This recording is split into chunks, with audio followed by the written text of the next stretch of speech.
The American Journal of Sports Physical Therapy reports that competitive swimmers regularly exceed 4,000 strokes for one shoulder in a single workout. As a result, it's no surprise that many swimmers experience discomfort around their shoulder joint, generally referred to as swimmer shoulder. Detroit Medical Center's orthopedic surgeon, Dr. Chase Ansok, is not a stranger to swimmer shoulder. And today he joins us to talk about the treatment and prevention of swimmer shoulder. So first, doctor, what are the signs of swimmer shoulder? So swimmer's shoulder is typically defined as persistent pain, weakness, or early fatigability in a young athlete that's a swimmer. But swimmer's shoulder is actually a very broad definition for what encompasses a number of different maladies that can affect the shoulder. So that can be anything from impingement around the rotator cuff or poor motion of the shoulder blade, a tear of the lining of the shoulder, or some more odd things that can lead to sources of pain. And how is swimmer's shoulder diagnosed? Well, it starts with a physical exam and a history. Like many things in medicine, talking to your patient is the best way to figure out what exactly is going on. When I evaluate a swimmer that I'm worried about one of these pathologies, we'll take a close look at how the shoulder blade moves as the arm is brought through range of motion. We'll identify exactly where the source of the pain is, whether it's more towards the front of the shoulder or off to the side or back. We'll test their strength to make sure that the rotator cuff is functioning the way that it ought to. And also look for signs of generalized, what we'd call laxity. So how mobile is the shoulder or the other joints that are adjacent to it. And oftentimes that alone will give us the diagnosis. The next steps are usually obtaining an X-ray to look for any obvious bony lesions or loose bodies around the shoulder. And only after that would we ever consider something along the lines of an MRI or any other advanced imaging. And what are the treatment options for swimmer's shoulder? For most of these etiologies, or the reasons why the patient is having pain, we start simple. So it's rest and either stepping completely away from the pool or at least dialing back on exercises, and then focusing on physical therapy. By and large, the biggest reason why patients have pain is related to the dynamic motion of the shoulder blade. So we call that scapular dyskinesis, meaning that the shoulder blade is not moving as it should. And by calling close attention to that motion, there are a number of therapeutic exercises that can be very helpful for a lot of swimmers, whether that's strengthening particular muscle groups like the pectoralis minor or the serratus anterior, or that could be other exercises that help stretch the shoulder to prevent excessive external rotation. Anti-inflammatories are the mainstay for pain control, as typically the reason why this hurts is inflammation around the shoulder joint, and very rarely would we employ anything much stronger than that.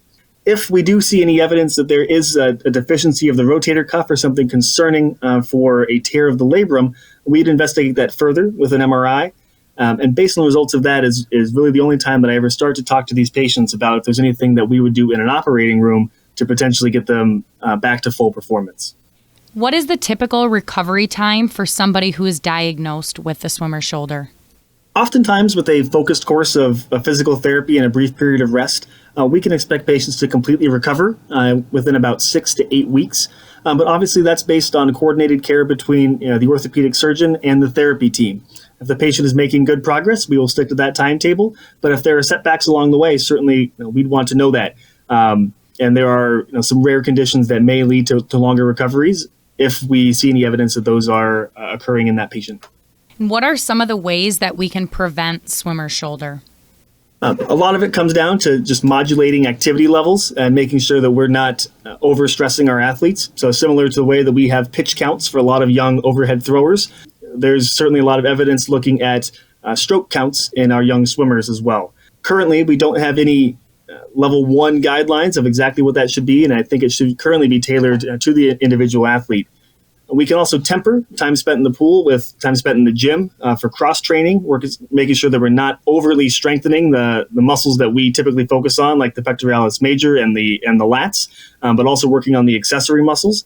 And that also goes for stretching, making sure that we're working both on internal and external rotation, making sure that we're avoiding hyperlaxity around the shoulder, and otherwise making sure that we just have well-rounded athletes that haven't dedicated their entire time to one particular stroke. How common is swimmer's shoulder? Well, again, that depends on the definition of it. I think just about every swimmer at some point is going to experience some shoulder pain. And when we start to worry that it's something more significant is when that pain doesn't resolve after a brief period of rest and ice and conservative management, or if it's associated with significant weakness or alterations in how that swimmer is functioning in the pool. So we start to see things like early fatigue or excessive body roll of really favoring one side more than the other. And that's when I would recommend being evaluated by a professional to make sure that we're not overlooking something more significant. How do you know when shoulder pain is just muscle soreness compared to when you should see an orthopedic doctor for a more serious overuse injury like swimmer shoulder?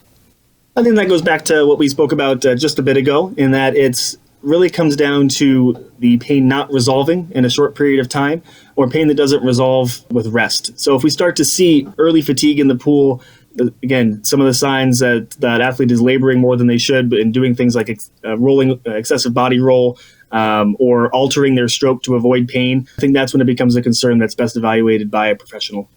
If you have a sports injury that is not improving, see the experts at DMC Orthopedics and Sports Medicine. For an appointment, call 1-888-300-DOCS, which is also 3627.